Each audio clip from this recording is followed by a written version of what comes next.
It's 20 minutes to 9.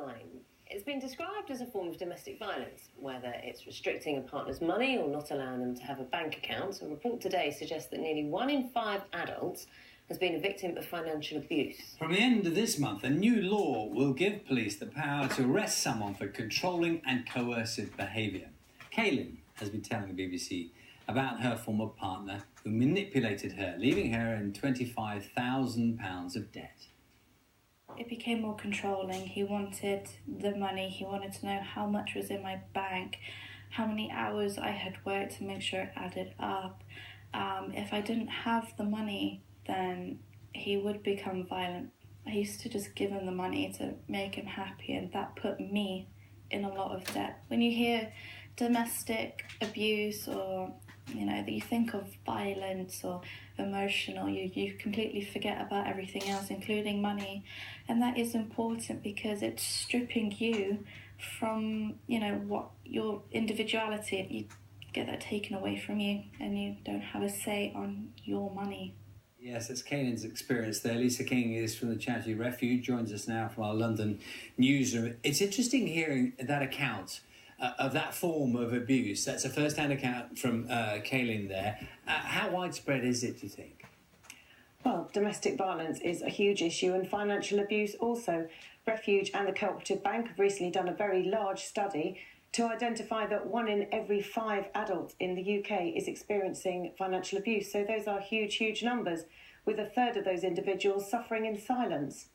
Now, I suppose it's easier in a way to think at the further end of the line of what that kind of financial abuse might be. But what are the patterns you see as to how it starts, sort of the beginnings, when people maybe don't even think of themselves as having a problem, which then gets worse? It can happen in lots of different ways. For example, somebody can start to have their finances restricted more and more, and that can get worse and more severe over time. It can be prevented from going to work, perhaps on an ad hoc basis to begin with, and then more frequently. Accessing education is also a form of financial abuse. Withholding payments like child maintenance is another example. So examples are very far-reaching, and it's essentially any form of controlling access to finances or financial means that is a form of financial abuse. And that can certainly increase in frequency and severity over time, as Kaylin so aptly put it in her interview. Yes, and just as with domestic violence, and I know you see this very much part of the same thing, very hard for people to break that silence. Often they're suffering in silence and they don't tell anyone what's going on. That's right. It's still a very taboo, shameful subject. So it's great today to be talking about it at our campaign, which is called My Money, My Life. We've got support tools that we've created, a financial guide. So if anybody watching this interview or knows somebody who might be experiencing some of the things we're talking about, we'd urge them to go onto refuge.org.uk, download the financial guide and understand a lot more about the subject, because it's really very hidden, it's misunderstood, but there's an awful lot of it going on around this country. And inevitably, I mean, if it is going on, this kind of financial abuse is going on, it's almost certain to be symptomatic of a bigger problem in the relationship, isn't it?